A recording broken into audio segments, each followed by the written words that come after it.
Hello and welcome to another edition, episode number 36 of the Lab Epstein Hitting Podcast. Happy New Year, everybody. And, it's good to be here. Yeah, we made it through a whole 8 months, and now we're starting a new year of episodes. And I'm Jim, of course. And alongside me, or actually on the computer, across from me, digitally, is my friend, co-host, former coach, professional evaluator, successful business owner, mentor. Did I miss anything? Jake Epstein. Good afternoon, Jake. One hell of a model American. Yes. And he's wearing his Texas A&M shirt, not his Mizzou shirt today. How'd Mizzou do in their bowl game? Can't believe you would sell me out like that. I am down in Texas. So I'm an Aggie fan down here. Got to be an Aggie fan down here. Mizzou got COVID, so they didn't go to the bowl. They canceled the bowl. It was going to be a really good game, too. It was going to be against Iowa, and I was all fired up because they haven't played Iowa in years. In fact, I think that was like the last bowl game I went to in San Diego. For some reason, I think they played Iowa or somebody. Anyway, I was all excited. Like, that's a really good game. Iowa had a good team. Mizzou is, decent. And then Mizzou, just as soon as the season ended, I think everybody must have gone to a party and got COVID. So I was watching the which bowl was it yesterday? Auburn and Northwestern. Yeah. Maybe the Citrus Bowl. I think it was in Orlando. And I heard this little factoid. Northwestern did not have any positive COVID tests this year. Amazing. That's just good coaching. Good job by Northwestern. Good coaching and good kids that listen to their coach. Hey, let me ask you. Of course, they may have been locked up. That's true too. Yeah, they may have been on a 8-month quarantine. That's right. I put this out on Twitter last night. My quarterback rankings currently: Justin Fields of Ohio State, number 1. 2A. You're looking at me. Maybe I'm catching you off balance with this question. That's okay. 2A. Trevor Lawrence of Clemson, and 2B. Kyle Trask of Florida. Is that what do you think? Did Trask play? And he did very bad in the bowl game that Florida was in. Terrible. Yeah, well, I know Florida had a lot of guys missing or whatever. How many times are you going to take a Ohio State quarterback to the NFL? Right. Well, Justin Fields, though, is like the real deal.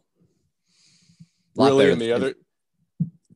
better than Dwayne Haskins. A lot better.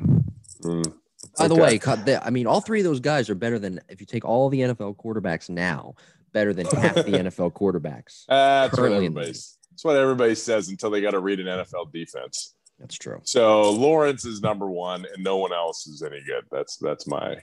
Really? Fields was fantastic last night. Fields was fantastic. But you mean on Thursday night, because we're live here on Monday morning. That's what I mean. Yeah. Right. What day was that? Yeah, Thursday night. That was Thursday night. Friday night. Friday night. Yeah. There you go. No, he was great, but Clemson's defense was like afraid to put an arm up. It's true. Like they were like afraid to get penalties all day long. So I'm not, I think Fields was great, but until an Ohio State quarterback becomes a winning quarterback in the NFL, then I'm just going to say that they have good coaching and they have good receivers. All right. We know that Ep is not a fan of Ohio State quarterbacks. That's good to know. We finally figured that out. Episode number 36. I know everyone was wanting, they've been wondering about that. If you think Ohio State quarterbacks are good. Now they know. Yeah. Now they know. Right. You know who I'm a fan of? Who? I'm a fan of Wyoming quarterbacks. Josh Allen. Right. Yep. He's pretty good. He's pretty good. I'm a fan of that. Right, so now I might be the only fan in Denver that's a fan of Mizzou quarterbacks. Well, they don't have any quarterbacks. Yeah. Well, they got Drew Lock. Yeah, he's not very good. Well, he's his first year. He's all right. He's his third year. Chase Daniel's been in the league for like 10, 12 years. He's a solid backup. The best job in the world. One of the best backups in the league right now. I was just about to compliment I am excited. It was a great game. That the Texas A&M North Carolina game was great on Saturday night too. That was. I hope everybody enjoyed watching that as much as I did. Do you remember what happened in that game? Yeah, it was a shootout. It was a shootout down in Florida. It was great. So one of my guys that trains with me, his dad's on the staff, is one of the football coaches at A&M. So kid was all excited, but it's tough. Those coaches and players, they're getting tested all the time. And it's not like a bowl week, where you spend a week down there and you get to do the cool activities. It's you fly in, you play, you fly out. And it's tough for the players. It's not as rewarding as they used to be. I was going to say that I was just about to compliment you on your football hot takes, which were very, very insightful. But then you threw that Drew Lock comment at me, and I might have to take it back. I didn't say he was great. I just happened to say that I'm a big fan. That's all. But that's insinuating that you think he's great. No, I think he's going to be all right. He's in his third year, though. I mean, no, he's not. He played like 4 games last year. He's I said he's going into his third year. Oh, he's going into his third year. Next year. Yeah. He's in his second. The offensive line is just now starting to be decent. So I think next year we'll know. If we don't know next year, they'll have someone else. Let me ask you this then. Would you right now take Carson Wentz or Drew Lock on your Denver Bronco team? Because it could be. Yeah. If they want to pony up a lot of money. But take the money out of it. I'm just asking just in general. I think I would take Lock. I think you know what you're going to get with Wentz. You don't know what Lock's going to be yet. I think this episode should just end right now. We should just. I like Wentz. Next week. He's tough, man. He's a tough dude. He's a good quarterback. Yeah. I mean, yeah. I don't know. We've reached an impasse here. Yes. I haven't given up on Carson Wentz yet. All right. Let's talk. Do you want to talk hitting, or you want to? Let's do some hitting. Do some hitting. We do have great new features coming up this year on the show. We're trying to expand the show in different ways. And when those things are concrete, we will announce them to everybody and pass that information along. We have a new open that's not yet ready, which it's taken me like 8 years to do, but we'll get there. And we're going to continue updating the YouTube page as well. The Lab Epstein Hitting podcast page on YouTube with all clips and new episodes. We'll continue to update that. Hey, over the break, I was perusing Twitter. That should be my New Year's resolution. Stay off Twitter. Mm-hmm. I want to talk about New Year's resolutions in a second, though. So I have a bone to pick there with people who set New Year's resolutions. I saw this moron hitting guru on social media. I forget his name. And he was criticizing players, major leaguers like Chipper Jones, I think, maybe Freddie Freeman about their feels, not their mechanics, but their feels and how it's different. And basically insinuating that they don't know what they're talking about. So we've talked about feel on this show before, plenty of times in previous episodes. Go back and listen to those episodes if you subscribe. Can you just set this fucking idiot straight, please? And just tell it the way it is about feel and real and how it all ties in together and how the feel doesn't always translate to exactly what a hitter is doing, say in the batting cage or in the game. It's a mental cue. Can you, as a renowned hitting instructor, my friend, who I highly respect and multiple facets, please decipher all this? Yes, you can take, there's so much argument or argumentative people, behind the computer, but you have Chipper Jones, and I've seen that clip, and you have Freddie Freeman, and you have Albert Pujols, and you have Mike Trout. Mike Trout says, I try to hit choppers in BP, like the first round of BP, like that. But whatever makes you do what you do, and that's kind of the big thing is, what is the ball doing? What is the finished product of the ball? Is it a ground ball? Is it a fly ball?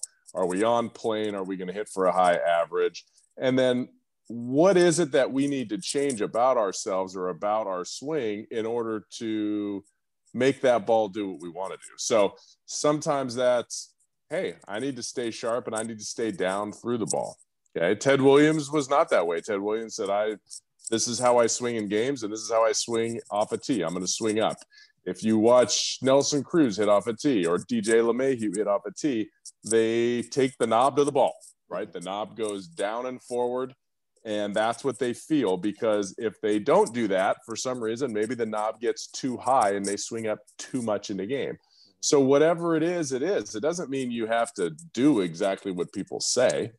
You have to do what's best for you. And that's why, we treat everybody with, respect. And what are you trying to accomplish as a hitter? Okay, let's try this. So that's kind of how I am. I'm not somebody that's very forceful with players, and maybe because I command some respect and people trust what I'm telling them, but I'll say, what's the worst thing that can happen, right? Let's try this. So I had, and I'm sure they'll listen to this on their way back to, Louisiana, but Bailey Hemphill and her dad, Mark, were here training today.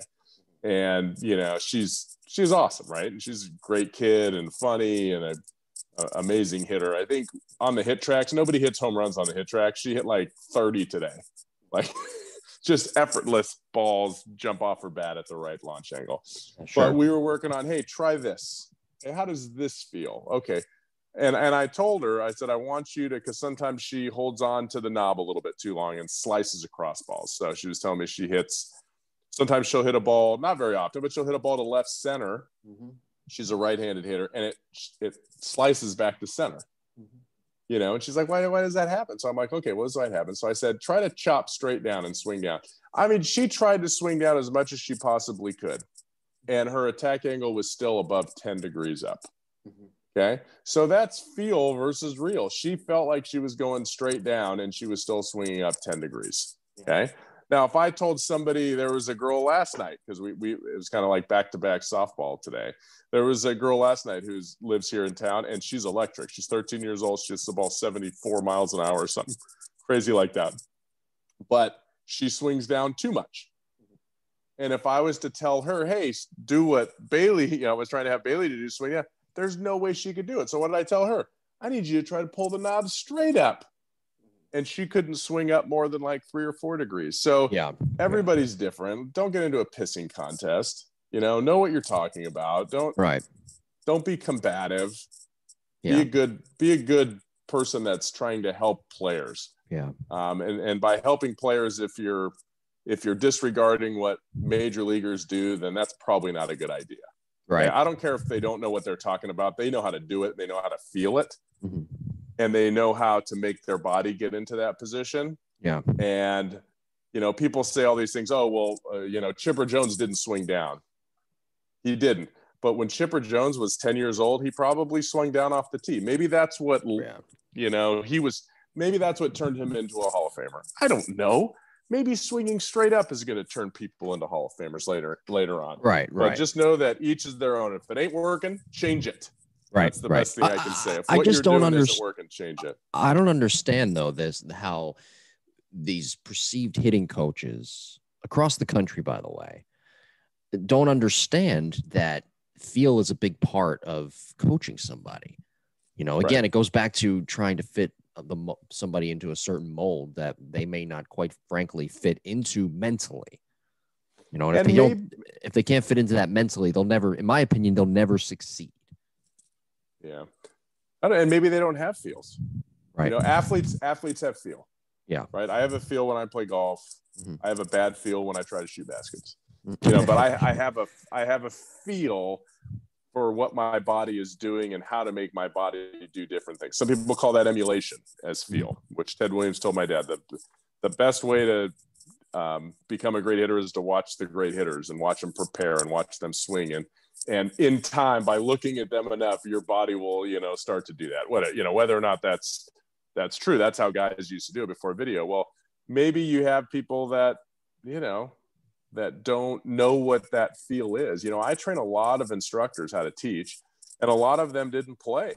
A lot of them maybe were basketball, but I give them a blueprint to teach. But do those guys have those feels that I have, from using a wood bat, or playing at a high level? I don't know if they have those feels. It doesn't make them a bad instructor, but they might not have those feels. Well, maybe these guys don't understand kind of what, the big leaguers felt, because that's how they learn. Nobody really taught them, the nuts and bolts of the swing. So I don't know, maybe it's flattery, maybe it's ego, maybe it's I want to, posture stupidity on the internet. Yeah, maybe I want to, I don't know what it is, but I don't know. I think maybe I'm bad at social media. I am, because I'm not mean to people, and I'm not an idiot. And I'm not good at it try either, to just so don't worry about it. And so, but I think maybe if I was, then I would have, 20,000 followers, instead of 5 or 4 or whatever. Maybe I have 15. I don't know. Hey, so the show has gotten you more followers over 8 months. Well, the show is fantastic. So yeah, anyway, yeah, feel is huge, and so are mechanics. So put them together and be a good human and help players. That's your job. You know what else I don't dislike? Hurt players. You know what else I dislike, by the way? New Year's resolutions. Right. Because they're so, I mean, I don't know if you set any, I don't. I set smaller goals throughout the year that I want to accomplish. But I think having New Year's, like, think about it. You want a New Year's resolution to be, I'm going to eat healthier. Well, even myself, who's the healthiest eater that I know, even I can't hold that up for an entire year. Right. But I know that my diet, my base is there. It's a good diet. I hate that word, by the way. Right. My food plan, my meal plan is where it needs to be. So I'm okay. But, I mean, I think New Year's resolutions are absolutely a waste of time. Now, let me segue that, though, to hitters and their New Year's resolutions. What's a good, proper New Year's resolution or resolutions or smaller goals that a hitter can implement throughout the year that can help them get to where they need to be? Don't go on hitting Twitter. Mm-hmm. There's one. Yes. Don't fill your head with 38 different thoughts. Listen to the Lab Epstein Hitting podcast. That's number 2. That's all you need. That's all you need. That's all you need. Yeah. No, I would say, find out. It depends on the level, but I would say, if you're an older player, you're a more advanced player, college player, high school, college, professional player, learn how to relax. Mm-hmm. I think that's a great resolution. Like, learn how to combat stress, learn how to, center yourself in the moment, and don't let those moments get too big, which is so difficult, because there are so many players with great swings and great mechanics. And as soon as the lights come on, they're stressed. Like, I saw the Notre Dame quarterback the other day. Mm-hmm. Who are they playing? They were playing yesterday. They were playing Alabama, right? Yeah, right. No. It was like 3 or 4 days ago. Right. Sorry. Excuse me. 3 or 4 days ago, they were, and I watched his first drive, right? And you looked at him, and the moment was too big for him. Right. And there were no fans. Like, the moment was too big, and there's nobody in the stands. So I looked at him, and then I watched the Alabama quarterback that was just like ho hum, and he just hit his marks, 4 or 5 straight passes in a row. And it took the Notre Dame guy, who was a great athlete, right? He's a great player and all that. But the moment was a little big for him early, and you could tell he was rushed. Well, as hitters, we can't do that. We can't let that moment, we can't let that pitcher get away with that. We can't let them get too big. So, create a plan, a breathing plan, a mental plan, how to prepare for games, right? I'm going to prepare for games. Maybe it is as simple as, making sure we wake up early and we have a good breakfast. Maybe we get our bodies loose and we get our bodies ready for competition. We get our mind right before the game with breathing exercises. I think anyone can be better at that as a resolution. And that sometimes will take us further than any kind of swing change that may be out there. Yeah. Yeah, something that's attainable. I mean, people tend to set these crazy goals in all facets of life. I'm going to hit 10 home runs this year, right? It's just right. It's not plausible. It's just work on your process, because I believe that as players and big leaguers become big leaguers that are in the league for more than 5 years and not just 2 or 3 years, it's guys that have routines that they stick to. And it's guys that know how to manage their life like it's a job. And I think if you can start to do that before you get to college, it makes that college environment much better too, because all of a sudden you got to study, you got to practice, you got to eat, you got to do tutoring, and then it's like, oh my gosh, I got to get on a bus. I'm going to miss this test. You have to be accountable. So, create that foundation in that schedule and getting everything right for your game. And I think that will pay really big dividends. Well, good stuff. Good start to the episode here. Don't forget to like and subscribe to the podcast for new episodes every Monday morning. at 9 a.m. Eastern Time. The show available, of course, on Apple, Google, Spotify, TuneIn Radio, and the app Pandora, and our YouTube page is up and running, the Lab Epstein Hitting Podcast, for archived episodes and clips. And be sure to follow us on social media as well. I'm at Jim Tara. Ep is at Epstein Hitting on both Twitter and Instagram. And be sure to email us your questions, jimbopodcast21@gmail.com. And just a quick reminder, if you do go back in the archives and listen to our Mechanical Breakdown series episodes, you want to follow along the analysis, it's very easy. Just go to the Epstein Hitting Facebook page. Episode number 36 today, we're talking about a breakdown. We're breaking down K-Vest. It's our player development series, volume 7. Episode number 36 of the fastest growing hitting podcast on the market. By the way, do you like my background? I'm completely like in the dark here. Yeah. Yeah.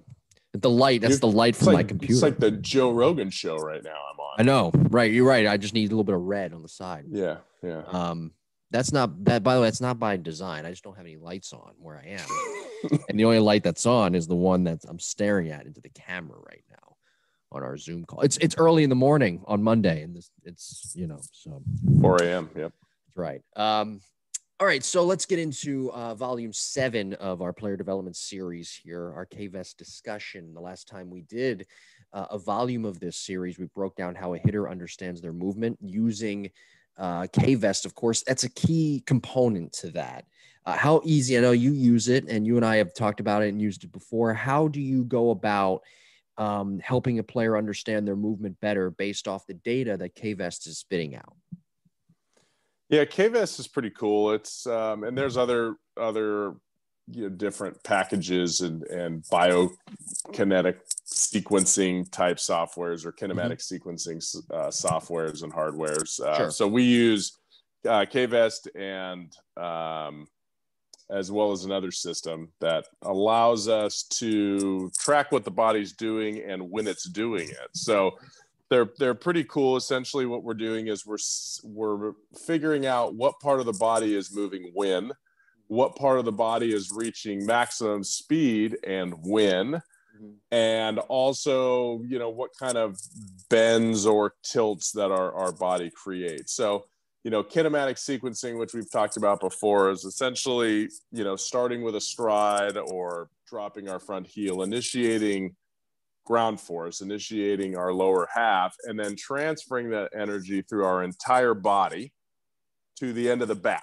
Like that is the end of the kinematic sequence, is the end of the bat, and the beginning is our feet. So in order to do that, we have to, start building energy with the stride, and then we have to make sure that we rotate correctly, that our hips go first, and then our upper body goes second, and then our torso goes second, and then our arms go third, and then the hands fourth, bat fifth, so on and so forth. So what we can see with different players is, are they swinging before they're rotating, essentially, is what the big problem that comes in. And very common with young players. They can see it. We can tell them, but they don't see it until they see a printout, right? Or and Latin American born players too, correct? Yes, but no, I actually, they are better. So they are better. They tend to get their foot down before their hands start to go forward. And I don't know if that's a wood bat thing, a tee thing. So the biggest issue that young kids have is that their arms start to go before their front foot lands. And anytime that happens, you don't rotate. You can't rotate your shoulders much if your foot's not on the ground. So if the arms start to go or the hands start to go, they start to swing before their body gets into position to swing. What happens is the hands drop, it creates bat drag, and it creates casting. So getting them to, feel like they're not even using their arms sometimes. So talk about feel versus real. I had a kid the other day that wasn't allowed to move his hands from his body. He just had to step and turn. And as soon as we did that, his issue went away. It was the most amazing thing I had ever seen in my life. And I've used this cue before, but all of a sudden he had this weird funky move where his hands were so high and he would swing down so much and cut across the ball, down and left, that when we did this, all of a sudden it was like, hey, welcome back. Like he could do it. And what I was trying to get him to do was turn his hands instead of thinking about using his hands. So, changing his kinematic sequence paid huge dividends. Now, people also think, if you create it, it gives you something called an X factor. stretch, which is, pardon me, it's the separation of your torsos, your upper body and lower body. And, you know, some people have a lot and some people have a little, but it's not the end all. So what a lot of people think is I got to get 40 degrees of torque. I got to get 40 degrees of X factor. When you look at some players and they're 40 degrees, like Donaldson's 40 degrees, Betts is 40 degrees. Right. But then you look at other guys like Correa or Acuna that are like 30 degrees. And so what I've found is by, you know, and again, people can run their own tests, but, you know, I run the test with that and blast motion and hit track. So I'm seeing, does the bat get faster? Does the ball get faster if we increase our torque or change our sequencing? And it's not a ton, you know? So sometimes we can use this information too much and stress about it too much. And then kids forget to like swing the bat and hit the ball.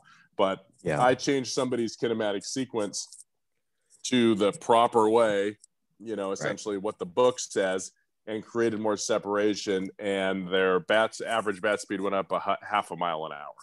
So, which is great. I was able to do that in one session, but I wouldn't spend 2 weeks trying to change this because I don't think it's going to make you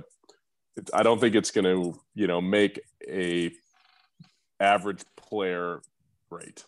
Yeah. More than having good mechanics and making sure they find barrels. Sometimes that's more important. So there's a couple of avenues I can go here. Let me just go. This is kind of a segue, but I'll get to my other question in a second. So when you and I worked together with the K-Vest and we talked about it and the abundance of times on the show that we've discussed it, and I've looked at it, and the first thing I thought was, wow, you know, if I was still playing, okay, and I was struggling, I wouldn't want to go anywhere near this. That's what I'm thinking. And I mean, I would let somebody try to decipher for me, you know, or I'll just what it means, or I'll just stay away until I get my head right. So how could a hitter use K-Vest / it's called K-Motion too, but whatever, K-Vest when they're struggling? And furthermore, how can they properly use that coach who is testing them with the K-Vest and putting in all the data and deciphering it when that hitter is down and out, that can help them maybe get out of that slump?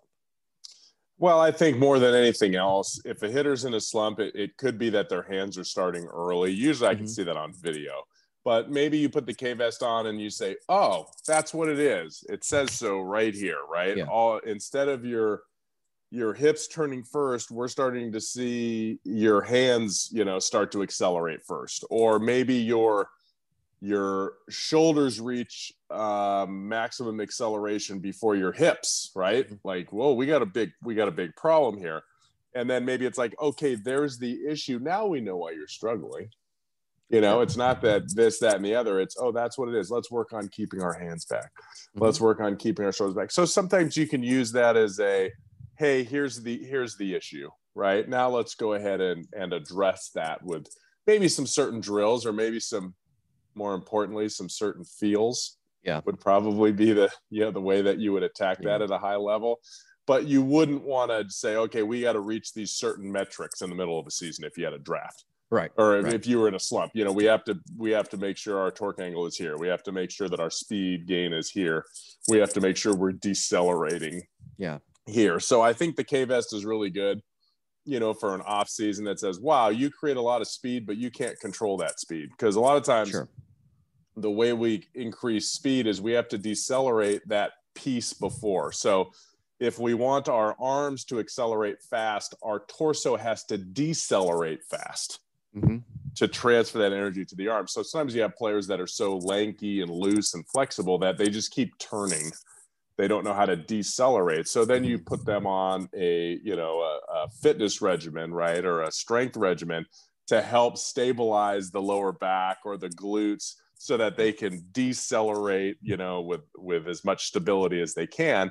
And then all of a sudden, maybe we'll be able to accelerate the bat head. But that would never be something that I would entertain in the middle of a season, you know, if a player was struggling. Okay. So the only time I would use a K-Vest was to see if, you know, all of a sudden something looks really out of whack with their sequencing. Maybe their hands are moving too soon. But if it's usually that bad, it's something you can see on video too. Right. I know the answer to this, but just for context, what is when you say deceleration, what exactly do you mean by that? And what does that reading on the KVEST mean? Yeah. So if you look at the KVEST readings, you see a graph that goes up and a graph that goes down. So it creates peaks like mountains. And the sharper those peaks, the better. So not necessarily, I mean, it's good if it goes up high because that means you're creating more speed, but it's how quickly that speed goes down. Okay. So when you're looking at a KVEST reading, as that speed is climbing, say with the arm, the lead arm, if it reaches the peak and then slowly like plateaus and flattens out and doesn't go straight down, then the energy never gets to the hand. Okay. So you have to have that lead arm decelerate quickly in order to accelerate the hand through.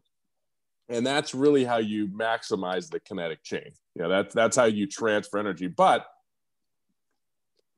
in doing that, there's just a ton of risk. There's risk of flipping your wrists over. And when you flip the wrists over, well, I'm really happy that your bat was moving fast, but it wasn't moving the right direction. And if it doesn't move the right direction, guess what? You made it out. Mm-hmm. So, the KVEST is for, in my opinion and how I've seen it used, it's for building speed. It's for building bat speed. It's for gaining more momentum with your body. It's for building energy.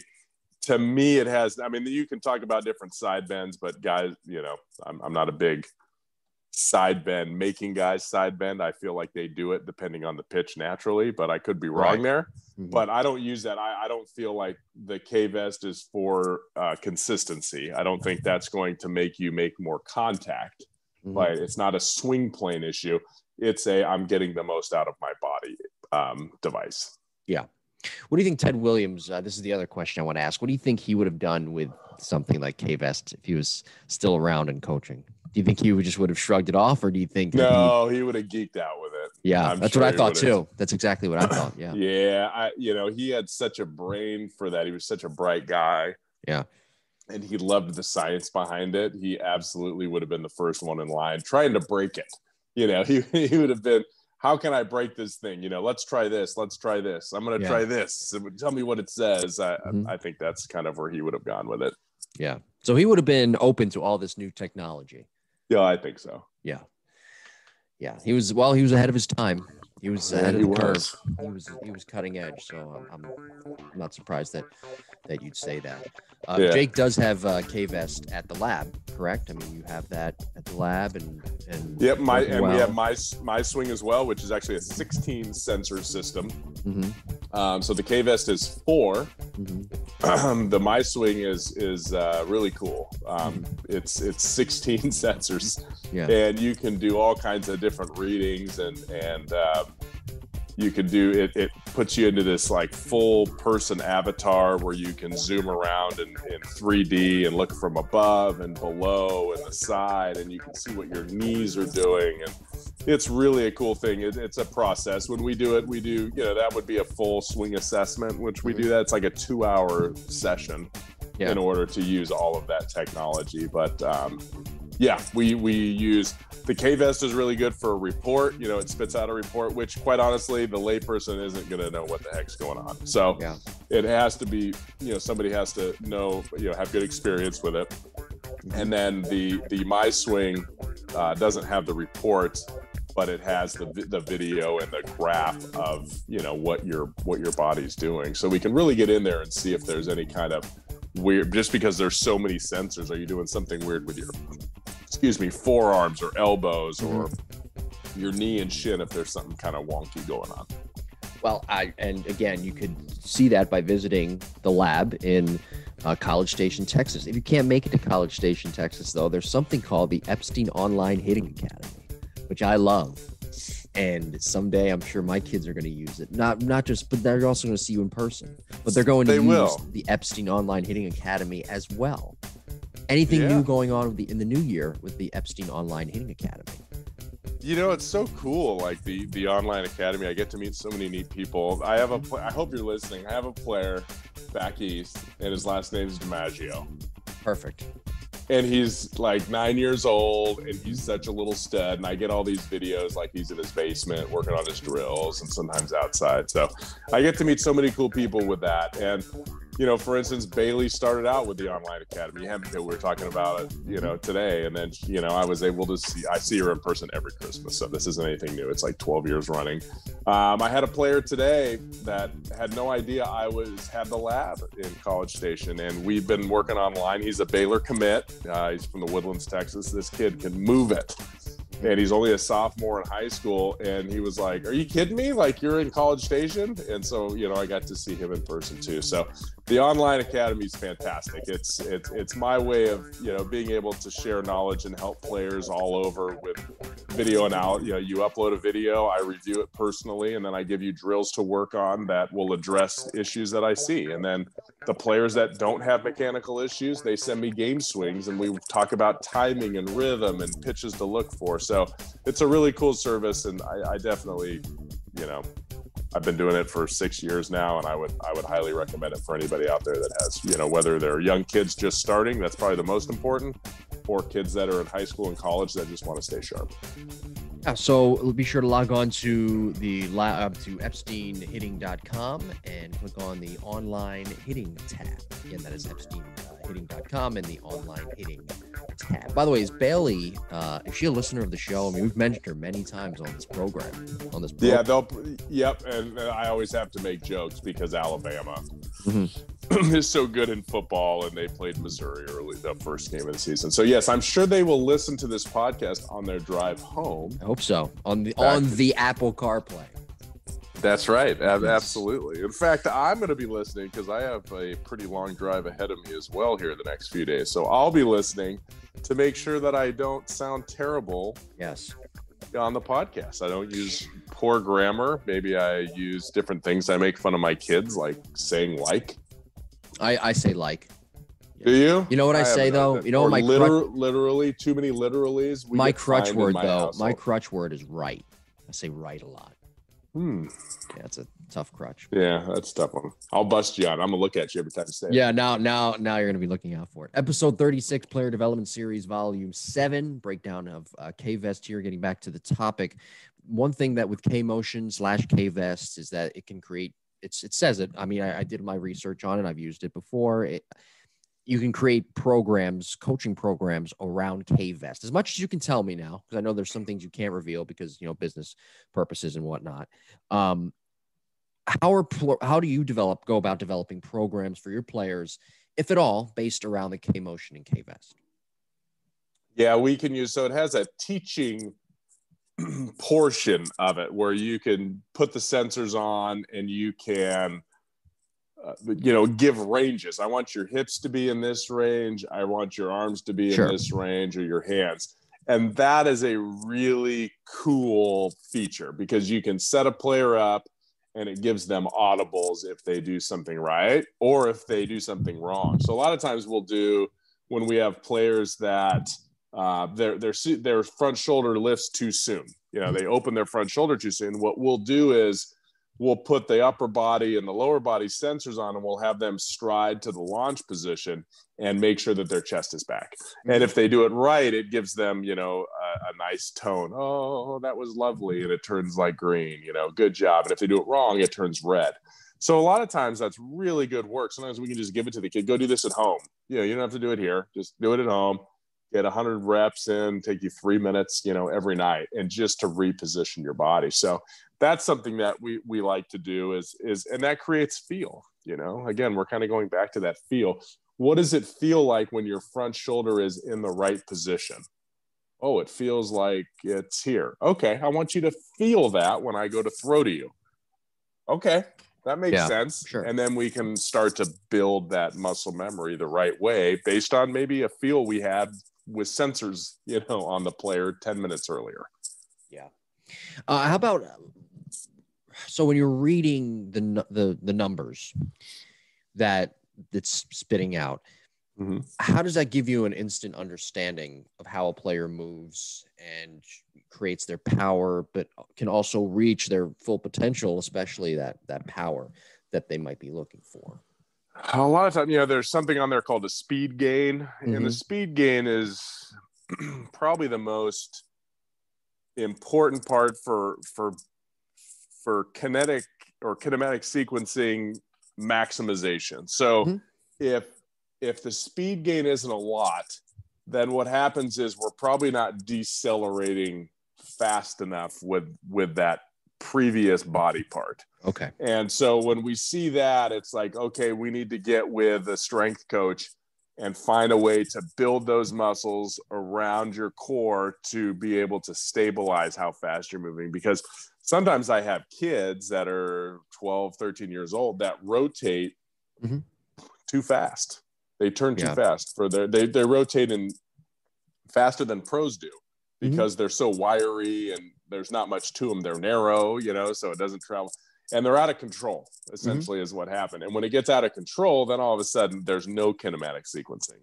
So knowing what those numbers are per player and being able to have a large sample, because everyone's different. Everybody's anatomy is different. Everybody fires differently. How can we find maybe some missing links in certain players? We have a player here that's a really good athlete, and he's 165 pounds, and his bat speed is higher than like anyone, and he hits the ball harder than anyone, and he's 16 years old, and we have players much bigger and stronger. Why is that? I mean, his numbers, you put the KVS, he looks like other people. Like what does he do? Some people just have faster twitch muscles. Yeah, they're different. We've talked about that before. Some people are just electric. Yeah. And I think sometimes we use technology too much. And then we get frustrated, like, uh-oh, this kid can't do it, instead of just letting that kid play. So you do have to be careful with this kind of technology, because you'll get lost. Is it better to sit here and do this with this kid for an hour, or is it better to get him to find a barrel doing, some drills, or working on his rhythm and timing? So you have to weigh everything to be a good coach. What is the most important thing for this player? Is it, getting faster and stronger with his bat? Maybe. Is it balance? Sure. Is it rhythm and timing? Because sometimes I'm like, well, this guy's got good bat speed, but good night, his bat's not in the zone very long. Okay, now we got to work on swing plane. Okay, the swing plane looks good. Now he swings way too late. So now we got to work on rhythm and timing. So there's so many different variables that go into making a great hitter. You have, as an instructor, have to find the right formula of what to work on first. Is it rhythm and timing? Maybe that's all it is. Maybe it's mechanics. Maybe it's something with the KVS. Maybe it's getting in the gym. I'm not, we don't know until we see the player and spend time with them. Yeah. Yeah. Well, great episode this week. Did I miss anything on KVS, by the way? Anything we failed to touch on? No, but I did I had my college guys in this week, and I told Marcus Brown, who goes to Oklahoma State. He listens to it. He listens to the podcast. So I said I'd throw him a shout out. And the shout out I'm going to give him was we cranked up the machine the last day, and it's nasty. This hack attack is filthy, right? It throws, 88, 92 mile an hour pitches. Some of them break up to 4 inches in. Some of them break to 4 inches out, depending on how it catches a seam. So just Mariano Rivera and Kevin Brown in the same pitcher, throwing sinkers and cutters. Oh, you put Kevin Brown in there, huh? Ooh. I love Kevin Brown. Boy, was he good. Anyway, so we're doing it, and we were doing like 60 pitches. How can you do it? So most people in 60 pitches, look, we know it's coming, but it's game speed, and it's more than game speed. It's nastier than anything they're going to face in a game. It's throwing within the strike zone. It'll miss the strike zone once in a while. And it's hard. Anyway, most people are going to be like good hitters, 320 to 360 is their batting average. And maybe 500 is slugging on these pitches. Okay. Because everything's moving, nothing straight that comes out of the machine. He was like 775 or 776 with his average and over 1,000 with his slugging. It was the most impressive set of 50 swings I had ever seen. And I don't think I told him that at the time, but I have never seen anybody, and it was outside, boom, he'd shoot it over he's left-handed, he'd shoot it over the shortstop's head. And if it was inside, he was able to pull it. Yeah. So I want to give him props for that. And I also want to give him props to his coaching staff, because I've known Marcus. Marcus was an online guy in the beginning. There you go. Yeah. And, right. That's where it started. And then, he came to Denver, and now he's come to the lab a couple times. But we've always worked on him. He had a little barrel drop. He's a middle infielder. And he's left-handed. He runs pretty good. We've been trying to keep his barrel drop, flatten out his swing. Mm-hmm. And he has a pretty good coaching staff there at Oklahoma State. One of those persons being Matt Holliday, and the other hitting coach being Robin Ventura. How about that for college coaching staff? And Josh Holliday is the head coach. Sure. But can you imagine? He's got a big league manager. Yeah. And a big league has their volunteer coaches. Yeah. Anyway, they have really forced him, and what he said was to use my hands more, to stay balanced more, to stay centered more, not to lean back as much. And he said every day we're hitting off of like 90-mile-an-hour machines. And he said the freshman failed. He's like, and I forced myself to hit that thing. And after he took 3 swings, I hadn't seen him in a year. They were here last year at this time. Mm-hmm. I was like, that's noticeably different. So I'm telling you, when you look at all the stuff on the internet and you see all the different things, does it work at a Division I level? Like if you went into that environment that Marcus went into, where every day you're hitting off 90-plus-mile-an-hour machines, would your snap it, barrel drop, PVC pipe, wrist getting out, trying to get on plane deep in the zone, will that swing work off of that velocity and an incoming pitch trajectory of 4 to 6 degrees? Ask yourself, maybe it will, right? Who knows, right? Good for you. Like, I don't know. It totally could. Mm-hmm. But I've found that it's very hard. Like, you have to have a very certain, and that is why you hear people like Chipper Jones and people like Mike Trout or A-Rod, they're saying, I'm trying to swing down. It's because they're trying to hit 90 to 95. That's only dropping a couple degrees. And if your swing is more than 10 degrees up, and it's only 10 degrees up for like 4 inches, then you are going to struggle. So sorry about that rant. I just wanted to give a heads up to Marcus and say how proud I was. And then my other players were great too, especially Nolan, who had a mustache and a mullet. That was awesome. I got to see him. He's from Florida. And he took so many swings. He doesn't know when to say no. It was 4 days. He probably took 400 to 500 swings per day. Yeah. He collapsed the barrel, the sweet spot of his Rawlings bat. It was awesome. Wow. Right in the barrel where he'd been hitting the barrel, it just caved in. Yeah. Broke in half. It was awesome. Anyway, that's all I have to say. It didn't splinter or shard. It kind of collapsed in. Yeah. And then he broke it. So it looked cool. Yeah. It was really cool. Yeah. Like, you know what? Find barrels. Yeah. Well, there you go. Marcus and Nolan. There are your shout outs. Don't ever ask us again. I'm just kidding. That's it. It's never going to happen. Better get some hits kidding. This year, boys. We do appreciate we do appreciate our, is Nolan in college as well? Or Nolan's he went to Santa Fe Junior College in North Florida, which is killer. They're awesome. And then he's going to Olivet Nazarene outside of Chicago in a couple weeks. So we'll follow him. Congrats to Nolan. Marcus, best of luck to at Oklahoma State. And thank you guys for listening. We do really appreciate our younger listeners. Not that we don't appreciate our older ones. We do. But we appreciate our college listeners as well, because there's some really great stuff in every episode that we do here every week. So don't forget to like and subscribe to the podcast again for new episodes every Monday at 9 a.m. Eastern time. The show available, of course, on Apple, Google, Spotify, TuneIn Radio, the app, and Pandora. And our YouTube page is up and running, the Lab Epstein Hitting Podcast, for archived episodes and clips. And be sure to follow Ep and I on Twitter and Instagram at Jim Tara, at Epstein Hitting. And if you have any questions, please pass them along. jimbopodcast21@gmail.com. Next week, we will be discussing wood and aluminum bats. That was a topic we were going to talk about last year, I think around November, but for whatever reason, it got pushed back, and we are doing it next week. We've got a bunch of episodes coming up here in January that are very, very enticing. Off-season hitter meetings, January 18th. We'll discuss that, dissect what goes into those, and then we'll do our mechanical breakdown series to wrap up January. That'll be on January 25th. But next week, and you're excited about this one too, we're talking about wood and aluminum bats. Yeah, and we used to talk about that a long time ago when the aluminum bats were so high powered and ultralight. Now they're not. Now they're dumbed down and they're drop threes. And we'll talk about the kind of the different bats. And as a youth player, using drop 10s and drop 12s and how bad that actually is to trying to be successful, at a young age, because they're so light and they're so there's no density to them, and the ball moves the bat most of the time. And so how beneficial it is to get a wood bat in a young player's hand so they can actually have some density and hit through baseballs. And we'll talk about that next week. Thanks for listening. Be sure to like and subscribe, and we'll talk to you then. Take care.